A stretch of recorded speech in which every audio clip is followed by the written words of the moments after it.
好啦，嗱，今日咧就繼續翻同亞伯蘭嘅旅程啊，應該要改名啦，應該叫亞伯拉罕嘅旅程咯。因為咧上雲講到佢改咗名啊嘛，記唔記得？係啦，咁啊上帝話咧佢要做完全人啊，咁啊既然上帝開得口叫你做完全人，即係話你唔完全啦，係咪？咁啊如果你完全，佢唔使出聲啦，係嘛？係啦。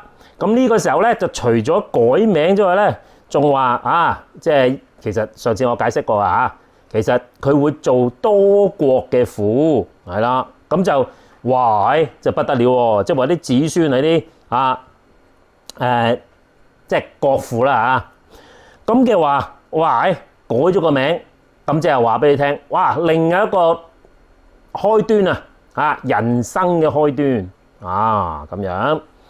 咁誒喺最尾嗰時候咧，我就提到一樣嘢，就係佢話佢到立約啊嘛，好似立個租約咁樣啊。佢話呢笪迦南地咧，永遠係你啊同你啲子孫為業，呢個係永遠嘅約，係啦。咁啊，即係就算你走咗之後咧，你啲子孫都會承繼呢個家業啦，係啦。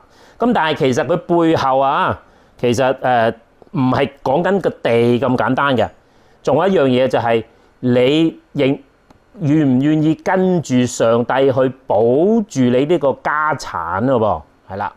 咁如果啲子孫冇心嘅話咧，唔跟上帝走嘅話咧，哇花霍啦，係咪亂嚟你個家業就冇咯噃，係啦。咁所以呢個約咧就係話俾啲子孫聽你要記住你要跟上帝呢個先至係永永遠遠嘅約唔係地約咁簡單嘅喎，其實係同上帝之間嘅關係嘅約。只要你守呢個約嘅話咧，上帝就永永遠遠將呢笪地方迦南地留翻俾亞伯拉罕嘅子孫。如果你今日走去以色列，問下啲猶太人咧，你問下佢係唔係亞伯拉罕嘅後裔，佢哋一定話係嘅，係啦。咁仲有一樣特徵咧，今日就會講啦。呢種特徵咧，基本上唔係太多人有，只有以色列人先至有嘅，係啦。咁係乜嘢嘢嚟嘅咧？咁同大家分享啦，好短嘅聖經咁讀俾大家聽下先。佢話咧，上帝又同亞伯拉罕講你同你嘅後裔必世世代代遵守我嘅約你們所有嘅男子都要受割禮這就是我與你並你嘅後裔所立嘅約，係你們所當遵守的，係啦，你們都要受割禮，這是我與你們立約的證據你們世世代代嘅男子無論是家裏生的，是在你後裔之外用銀子從外人買的生下來第8日都要受割禮。你家裏生嘅和你用銀子買的都必須受割禮，係啦。這樣我嘅約咧就立在你們肉體上作永遠嘅約。但不受割禮嘅男子必從民中剪除因為他背了我的約。好啦，嗱，咁呢樣嘢咧，講到受割禮咧，就呢個係以色列人即係由嗰陣時開始到而家都應該係噶啦都好幾千年嘅咯一代傳一代佢哋第8日咧就會受割禮噶咯喎，係啦。咁樣咧，佢講到係一個肉體上有個記號添，係啦。咁其實咧好簡單即係俾大家一個比較容易啲明白，究竟點解上帝叫佢哋做呢件事咧？其實佢係有好幾層嘅目的嘅有好幾層目的。不過咧，好快咁簡短同大家提一提一個意義上嘅咩咧，就代表自我約束咁解嘅，其實係啦，即係你有冇自己控制自己嘅能力咁解？係啦，唔俾自己放縱咁解嘅，嗱，呢個意義上啦嚇。OK， 好，咁咧就咁好快同大家即係跟一跟個經文，又再睇深少少啦嚇。好啦，咁咧就一開口上帝話改咗名，佢即刻上帝用新嘅名叫亞伯拉罕嚟稱呼佢，係啦。頭先講過啦因為佢由舊嘅亞伯蘭嘅一生去到今日你改咗個名啦，係啦，用另外一個名號再出嚟啦。咁呢個時候就係亞伯拉罕人生嘅另一個開始喎，99歲喎，所以千祈唔好話自己老因為咧佢99歲先至開始上帝同佢改名，你以後就跟我啦咁樣。好啦，咁咧就頭先讀咗一大堆啦，咁就係要受割禮啦，仲有另外一個象徵性意義可能應該用呢個象徵性意義可以解釋即係割禮有80%嘅意思咧，都同呢樣嘢相似嘅，係啦，係似咩咧？就係結婚戒指，係啦，同個結婚戒指一模一樣，係啦。咁我講咗結婚戒指嘅意義先，然後我再講下喺割禮個即係嗰個實質意義係咩咧咁樣。好啦，咁好簡短咁講一講啦咁結婚一定係有個戒指嘅，係啦。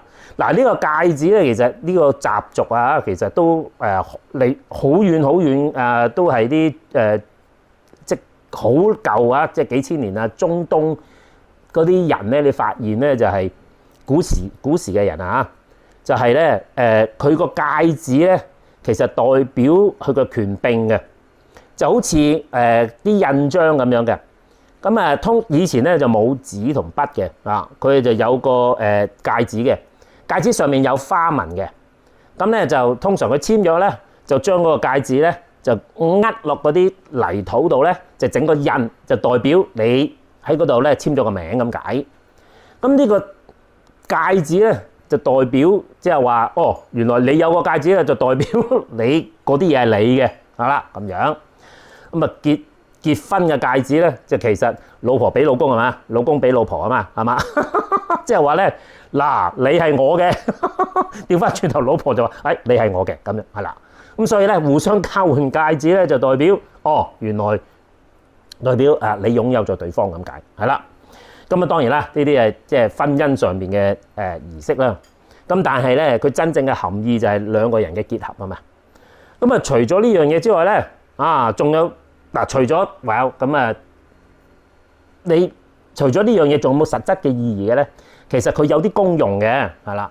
譬如話你戴住個結婚戒指出街嗰陣時候咧，人哋一見到你手上面有結婚戒指咧，知道你結咗婚啦，你費事諗啦。其實佢有個間接嘅作用嘅，係啦。咁但係佢實質作用咁當然就唔係個戒指嘅價值本身啦。通常好多人呢啲戒指都唔一定係好值錢，不過有啲係值錢嘅。不過咧，有啲人用呢個荷蘭水蓋咁都可以整個戒指嘅喎。因為嗰個其實個意義緊要啊嘛，係咪咁如果你話戒指嘅意義咧，你可以話係婚姻嘅意義啦。咁其實再高一層嘅意義就係咩咧？其實係一個承先啟後家族嘅觀念咁解嘅，係啦。咁所以咧個戒指其實真正嘅意義好緊要喎。如果即係話有啲屋企啦，啲老人家就會將佢自己個好貴重嘅戒指咧，就傳俾下一代嘅，係啦。嗱呢種咧一代傳一代嘅戒指咧，就即係可以將呢個家族維繫起嚟即係唔會顛三倒四即係話即係搞到個家唔似個家咯咁所以咧喺而家呢個世代有呢一種傳統嘅。即係我哋要保持呢種家族傳統嘅觀念好咯嗱，咁我好簡短講一講戒指嘅作用啦。嗱喺割禮上面咧，其實好相似嘅噃嗱，咁雖然唔係完全一樣，不過咧你都係用呢樣嘢嚟解釋嘅。就咩咧？其實咁你割禮係啦，咁你割咗啦咁個骨肉唔見咗啦，咁就咁真係〜大件事喎，真係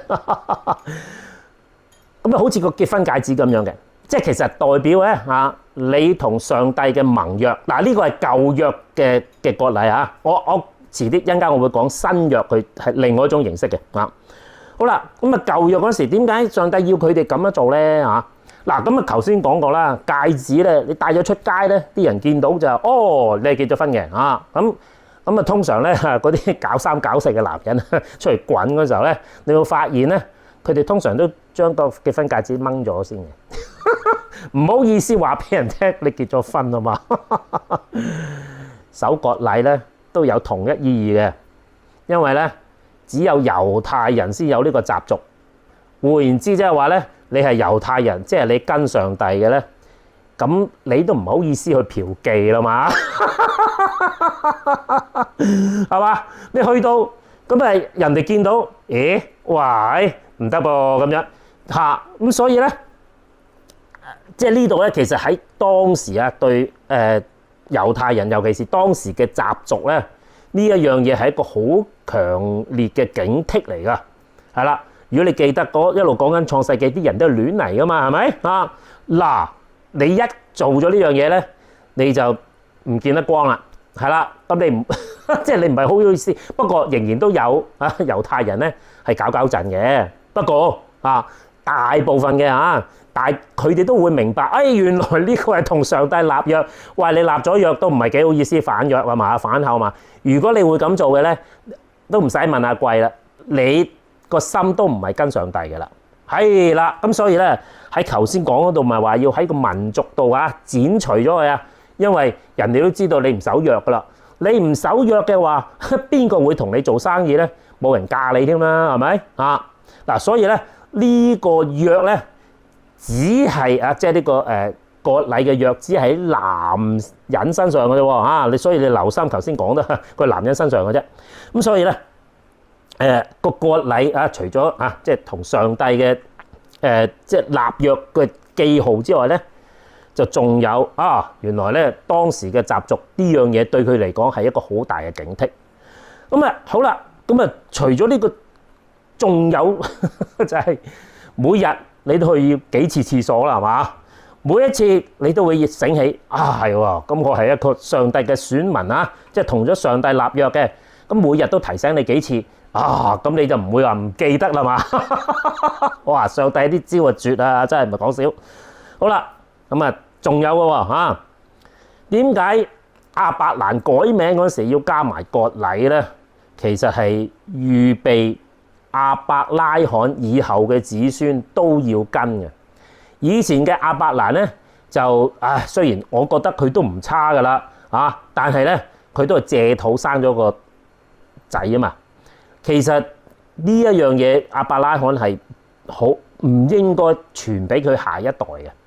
咁所以咧亞伯蘭變咗做亞伯拉罕之後，再加埋割禮，就話俾人聽，好，一刀兩斷，同以前嗰個亞伯蘭嘅行徑一刀兩斷以後我就同上帝立約要跟上帝走呢一生，係等佢下一個仔佢遲啲會生一個仔嘅，正室生嘅，就將佢後邊嘅一代代咧就歸正啦，係啦，以後就跟住呢個習俗。提醒自己千祈唔好似亞伯蘭咁樣，係啦。咁呢個係有即係對佢嘅家族一個好重要嘅意義喎。咁就仲有係啦。咁頭先講過啦，佢係一個新嘅名啊嘛，仲有一個新嘅記號咧，就永遠提醒佢呢個新嘅身份啊，係啦。咁所以咧，亞伯蘭喺嗰陣時開始咧，就開始係一個佢生命嘅另一個開端咯噃。好啦，嗱呢啲咧就係以前舊約猶太人喺亞伯拉罕嘅時代開始上帝同佢立約嘅記號。咁但係你有冇發現今日做基督徒亦都係跟上帝嘅喎，但係冇呢個條例嘅噃。好啦，記得頭先我提過就係割禮，其實真正代表嘅意義就係 self-control 啦。你可唔可以有自制嘅能力？係啦，咁就上帝以前咧就教啲以色列人咧，因為當時即係佢哋對上帝都已經好模糊啦個概念，所以咧好似細路哥咁樣，係啦，揾個手鐲放喺度提醒你，你係乜乜人乜乜人咁樣咁樣，即係咧係要有啲 physical 嘅實質嘅嘢話俾你聽，你跟住做啦咁樣咁佢哋跟住做，但係記得即係割禮係代表佢哋嗰個 self control 自我嘅控制能力，所以咧去到新約嗰陣時候咧。係乜嘢做記號咧？係啦，就係聖靈啦。咁上次就記唔記得我咪話做嗰個見證嗰時，我咪喺度掹雜草嗰時，好似我自言自語嘅，係咪？當時我唔知嘅喎。後來先發現，咦，原來我同上帝傾緊偈。係啦，咁其實實質上咧，我同邊個傾緊偈咧？係啦，咁其實我哋叫聖靈嘅嗱，咁上帝咧，佢個地方係一個永恆嘅地方嚟嘅。上帝講嘅嘢咧，其實人係唔會聽得明嘅，因為上帝一講咧，佢就講俾世世代代即係穿越時空嘅咁講嘅。咁所以咧，人基本上係好難同上帝溝通嘅噃。係啦，咁要有一個叫中保中間叫做聖靈佢就好似咧做翻譯員咁樣。係啦，咁就將上帝嘅意思翻譯俾你聽你講咗嘅嘢咧，佢就翻譯俾上帝聽。係啦，咁就呢個溝通咧，其實要經過一個即係具體嘅嘢叫聖靈。係啦，你冇咗個聖靈咧，你係冇辦法明白上帝講乜嘢嘅。嗱，咁你喺呢度咧就同大家要提一提啦。聖經都係一樣聖經係上帝嘅話嚟嘅。你冇聖靈開你嘅竅咧，你係永遠睇唔明嘅，係啦，咁所以咧，我喺呢度其實同大家解釋聖經即係用啲比較容易啲明，就好似做緊嗰個工作咁樣將上帝嘅話咧就解釋俾我哋啲地球人聽啦。OK， 係啦，咁所以咧，聖靈咧就係我哋今日基督徒新約時代嘅證據係啦，就同嗰個割禮咧係一模一樣嘅意思。係啦，嗱，割禮咧就喺肉體上嘅咁就每日都提你幾次你係要守約嘅喎咁咧，但係重點唔喺個肉體上重點喺個心裏邊咁係咪我哋個心咧係順服跟住上帝走咧咁你都會發現咧，遲啲咧啲以色列人就話俾你聽咧，佢時時都唔生性嘅，一時就跟，一時就唔跟嘅，係啦。咁你發現咧，當啲以色列人咧回頭跟翻上帝嗰時候咧，上帝又出手幫佢哋嘅噃，係啦，就同我以前一路講緊嘅咧就係咩其實上帝好似湊緊細路哥咁樣嘅，係啦。咁我哋唔乖嗰時候咧，就上帝同你講乜你都聽唔明，聽唔入耳啦，係咪到你知衰嗰時候，上帝幫忙咧咁樣咁上帝又會同佢講嘅喎，係啦。咁所以咧無論你係咪猶太人好埃及人好似個夏甲咁樣只要你個心對住上帝咧，上帝都會同你講嘢嘅，係啦。咁最好嘅咪梗係立咗個約，簽咗名噶啦，係啦，冇走雞，係啦。因為點解咧？因為你人咧就好善忘嘅哇！你係咪信咗上帝㗎？咁你問下自己係喎，邊一忽即係究竟我可以話俾人聽，我係上帝嘅咧子民咧係咪？以前舊約咧就係割禮。但係今日咧就係咩咧就係聖靈啦。咁所以咧，我哋受完洗之後咧我哋就接受咗個聖靈，就好似個翻譯員咁樣，咁我哋就可以同上帝溝通噶啦噃。係啦，好啦，咁呢個咧就係即係割禮嘅意義啦，同埋今日即係割禮嘅意義，今日係代表乜嘢咁我都同大家講過啦。好啦，咁對地球人即係有乜嘢意思咧？係啦。咁就係即係如果你屋企有一樣嘢叫做家傳之寶嘅話咧，係啦，嗱呢一樣嘢嗰樣嘢你就要傳俾下一代咯。咁上一次又講過即係你會發現就係即係雖然我唔係基督徒咁你發現有啲嘢咧硬係咧整嘅都整唔甩嘅俾人偷咗又會翻轉頭，係啦。咁你發現咦點解好似即係冥冥中有個主宰整定你係要有呢嚿嘢噶啦咁樣嗱，嗰樣嘢雖然你唔係基督徒咁啊，上次我提過大家，喂，你可能你祖宗同上帝立咗個約，係啦，所以上帝保住呢樣嘢，永遠留翻你屋企噃，咁樣好咯，係啦，咁咧，所以咧今日提醒大家啊，咁你應該咧就翻箱討論啦，就係嗱，咁當然頭先我講過，如果你話個戒指一代傳一代，咁都係嗰啲係實物啦。咁但係有陣時咧，有啲唔係真正嘅物質嚟嘅噃，係啦。咁啊，究竟你屋企裏邊有啲咩家傳之寶啊？係要一路一代傳一代傳到下一代嘅咧？咁樣嗱，咁啊喺我嗰度咧嚇，咁就如果你問我最自保就咩咧？學識點同上帝傾偈啦嚇。咁所以咧呢個係家傳之寶啊，又唔可以有秘技，因為我話晒俾你聽啊。不過究竟你聽得有幾多咧？咁啊嗱，你哋可以揀唔聽，我個仔冇得唔揀啊嘛。佢每個禮拜都俾我捉住啊，喺度查經係啦，問下佢嗱，我通常咧我點樣教佢嘅咧？我就唔解釋聖經俾佢聽，係啦，我就叫佢自己睇，問你睇到啲乜嘢嘢啊？咁啊，我可以同佢對啊嘛。咁咧，你就發現啊，佢有啲地方好唔明顯啊，佢可以竟然揀得出嚟喎，好似即係喺一堆雜草裏邊咧揾到粒珍珠咁樣，係啦。如果佢有咁嘅眼光，咁你話係咪緊要過佢有千萬嘅財寶咧？咁所以咧呢個就係我嘅家傳之寶啦。嗱，我同大家分享嘅咁希望大家喺聖經裏邊喺度揾寶貝咯喎。OK，好啦，咁下次再見，拜拜。